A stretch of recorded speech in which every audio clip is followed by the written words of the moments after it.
दोस्तों, इस पृथ्वी पर जीने का अधिकार सबको उतना ही है जितना हम इंसानों को है, चाहे वो कोई जानवर हो, पक्षी हो या खुद प्रकृति।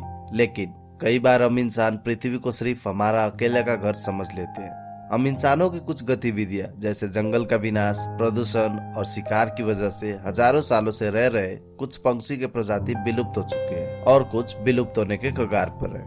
अगर ऐसा ही चलता रहा तो हमारे आने वाले पीढ़ी बचे हुए पंछियों को भी सिर्फ किताब और फोटो में ही देख पाएंगे। तो चलिए आज के इस वीडियो में हम इंसानों की वजह से विलुप्त हुए कुछ पंछियों की प्रजाति के बारे में जानते हैं। पहले नंबर पर है डोडो। विलुप्त पंछियों के लिस्ट में डोडो का नाम सबसे पहले आता है। डोडो हिंद महासागर के द्वीप मॉरिशस का स्थानीय पंछी था। डोडो को कबूतर का नजदीकी रिश्तेदार माना जाता है, लेकिन ये उड़ नहीं सकता था। डोडो की ऊंचाई 3.3 फीट और वजन 20 किलो का हुआ करता था। इस पंछी का गायब होने का कारण भी हम इंसान ही हैं। सन 1598 में मॉरिशस में जब डच समुद्री यात्री आए तब उन्होंने डोडो का शिकार शुरू किया, और क्योंकि डोडो उड़ नहीं सकता था वो लोग इसका शिकार आसानी से कर सकते थे। इसी तरह वो लोग इसका शिकार करते गए जब तक ये विलुप्त नहीं हो गया।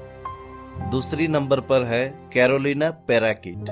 कैरोलिना पैराकीट अभी पाए जाने वाले तोते की ही एक प्रजाति थी, जिसके पंख में अलग अलग रंग देखने को मिलते थे और रंग बिरंग पंख के चलते ये काफी सुंदर और आकर्षक दिखता था। यह पंछी उत्तरी अमेरिका के अलग अलग जगह में पाया जाता था।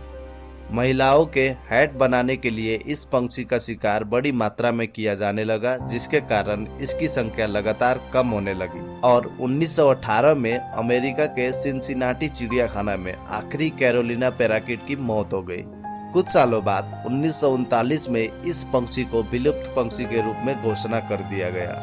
तीसरे नंबर पर है आर्कियोप्टेरिक्स। इस पंछी को दुनिया का सबसे पहला पंछी माना जाता है, जिसका उत्पत्ति 150 करोड़ साल पहले का बताया गया है। इस पंछी का सबसे पहला फॉसिल 1860 जर्मनी में पाया गया था, जिसको लंदन के रॉयल म्यूजियम में रखा गया है। चौथे नंबर पर है संदेशवाहक कबूतर यानी कि पैसेंजर पिजन। किसी समय में पैसेंजर पिजन उत्तरी अमेरिका में भारी संख्या में पाया जाता था।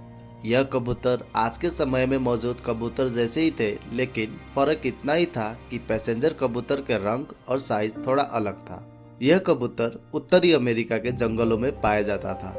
इसका विलुप्त होने का समय तब आया जब उत्तरी अमेरिका में यूरोपीय देश के लोग बसने आए। वो लोग सस्ते मांस के लालच में इस कबूतर का शिकार करते गए, जिसकी वजह से इसकी संख्या तेजी से घटता गया और आखिरकार 1914 में सिनसिनाटी चिड़ियाघर का आखिरी पैसेंजर पिजन मार्था की मौत के साथ ही इस प्रजाति को विलुप्त प्रजाति में शामिल कर लिया गया। आखिरी नंबर पर है तस्मानियन ईमू।